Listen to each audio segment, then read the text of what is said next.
boys and girls, it's Mrs. Tassinelli again, and it's time for reading. We're going to continue in our unit on text and character analysis, and I hope you are enjoying this just as much as I am.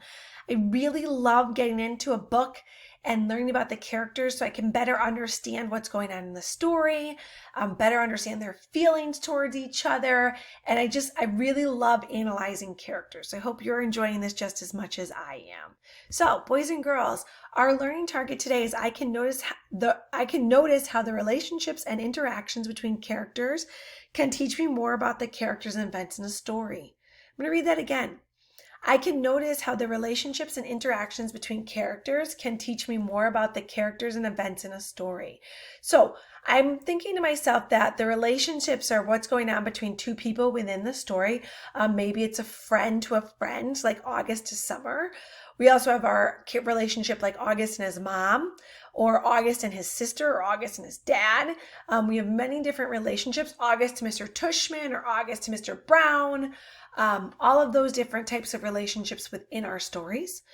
We also have the interactions between characters, so how characters act towards each other, how August and Julian interact towards each other, August and Summer interact with each other, and all those teach us more about what the characters are, their internal traits, what they are like, and it also helps us understand maybe events within our stories as well. So we are going to take a look at Wonder today, boys and girls, and we're going to take a look at the relationships that are going on within Wonder and those interactions between the characters. So, boys and girls, I want you to think back in Wonder when Miss Petosa is asking the kids to tell a little bit about themselves on that day.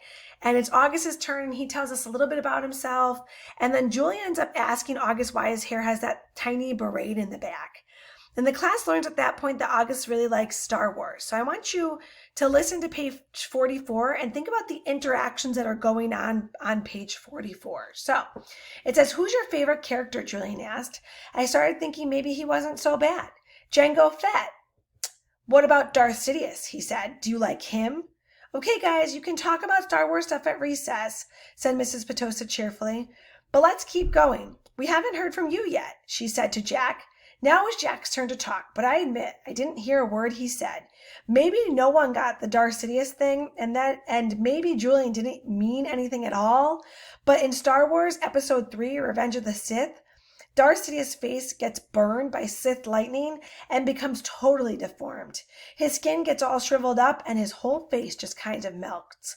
I peeked at Julian and he was looking at me. Yeah, he knew what he was saying. At that point, that interaction, we come up with some ideas about what's going on and we kind of make some theories. So I noticed that Julian makes fun of August on page 44 in a way that's not obvious to everyone. And August knows that Julian's being cruel, but he does not stick up for himself. And I'm thinking to myself that August is not always strong, and he doesn't always stick up for himself. He sees the world as it is and seems to accept the ways things are for him. Maybe sticking up for himself by finding fault with others, like how he corrected Julian's pronunciation of the word supposedly at the beginning of the story, is not really going to help him much in school. He will need to find other ways to manage himself in the world. So just by thinking about Julian, that interaction with each other, with him and August, it makes me have all of these thoughts and these theories about what's going on with these characters. And can those theories change throughout a book? Absolutely. As I read further on through Wonder, I may find that my theory on Julian ends up changing. And maybe I have a theory about August and it ends up changing. But all of those things, all of those relationships, those interactions, help me come up with ideas about the characters and the events within the story. So boys and girls, that's what we're going to be working on for the beginning of this week, is looking at those relationships and those interactions with our characters and kind of analyzing those. I cannot wait to see your work and see what's going on within your stories and what's going on within the stories that you're going to read this week. I hope you have a great rest of your day. Bye, boys and girls.